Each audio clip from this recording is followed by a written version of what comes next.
As CNN technology correspondent Daniel Seberg reports, however, in tonight's Weekender, you don't need a lot of cash or even George Lucas to create a galaxy far, far away.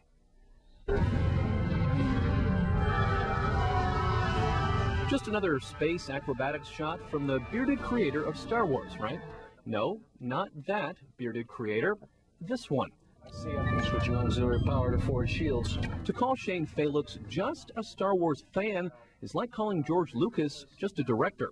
Shane spent nearly 3 years and $20,000 of his own money to produce Star Wars Revelations, his homage to the epic sci-fi tales.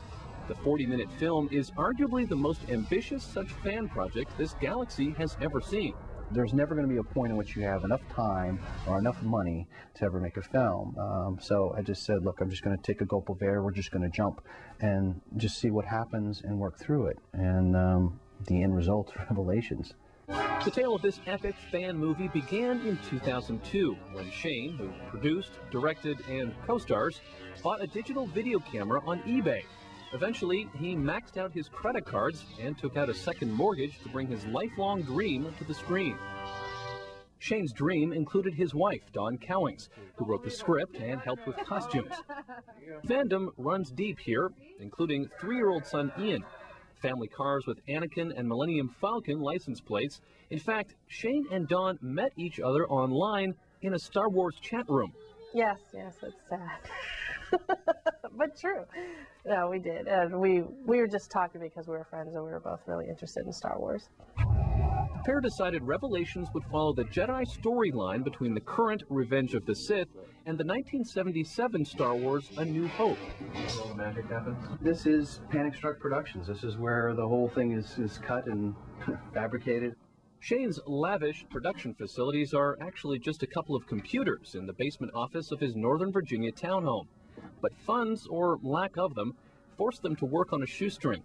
Shane and Dawn didn't exactly have a travel budget for their film, so they shot at various locations near their home, like in Virginia, Maryland, and Washington, D.C., including this rock quarry. So how did they turn this into this? The short answer is tireless dedication. Shane worked with his team for countless hours. A 4 to 5 second scene could take as long as 2 months to complete, even with volunteer artists from around the world. Sweden, UK, Canada, California, Seattle, Boston, Australia, Lithuania. Revelations would not have been made possible without the internet. I mean, it's a powerful tool and a resource. And that's how I got almost all my people to participate in this film, for finding talented individuals, creating a community online. But while new technology was key to creating the movie, Shane still wanted something very old school. A multi-$1,000 blockbuster, at least in the fan film world, it cries out for a big screen premiere. And Shane got one of the biggest screens on the East Coast, here at the Senator Theater in Baltimore. On April 16th, complete with stormtroopers, R2-D2, and red carpet, Revelations had its unique premiere. There will be no talking during the presentation. You have served me well. So how does Darth Vader's creator, George Lucas, feel about fan films like Revelations? Well, he encourages them, as long as they don't slander the Star Wars name or aren't used for profit.